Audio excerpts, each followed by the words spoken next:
শুভ দুপুর বন্ধুরা, কেমন আছো? আশা করি ভালো আছো, সুস্থ আছো। তো আজকের ভিডিওটি আমি শুরু করলাম দুপুর থেকে, তো আশা করি ভালো লাগবে। তো রান্না করার আগে মা নিয়ে এসেছিল আইসক্রিম, তো আইসক্রিম খেয়ে নিচ্ছি। আজ আমি রান্না করব লাউ, মানে চিংড়ি মাছ দিয়ে লাউয়ের তরকারি।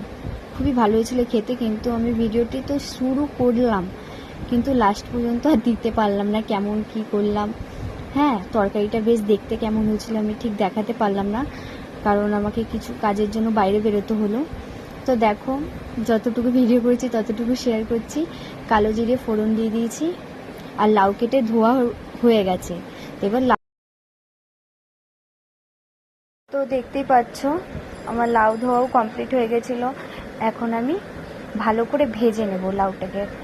আসলে জানোই তোমরা, লাউর মধ্যে প্রচুর পরিমাণে জল ছাড়ে।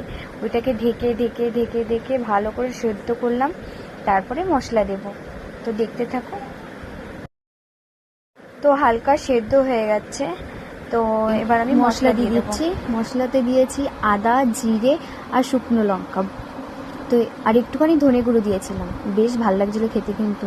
আর স্বাদ মতো লবণ আর হলুদ গুঁড়ো আর শুকনো লঙ্কার গুঁড়ো দিয়ে ভালো করে আমি লাউটাকে কষিয়ে নেব।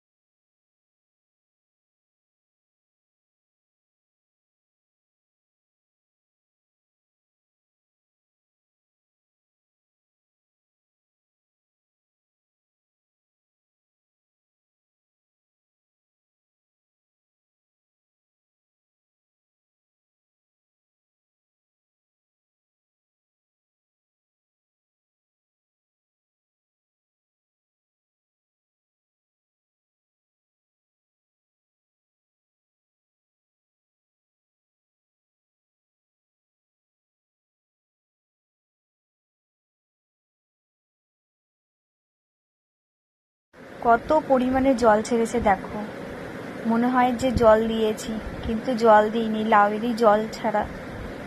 তো এখন ভালো করে আমি কুচিয়ে নিচ্ছি যাতে সেদ্ধ হয়ে যায়, একটু গলে গলে গেলে লাউটা ভালো লাগে খেতে, তাই না? তো দেখতেই পাচ্ছ আমি এখন ভেজে নিচ্ছি ভালো করে, একদম শুকনো শুকনো হয়ে যাবে তখন নামাবো।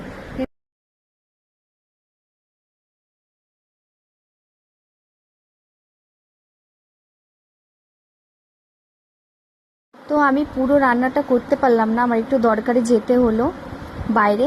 তো বাইরে দেখো কি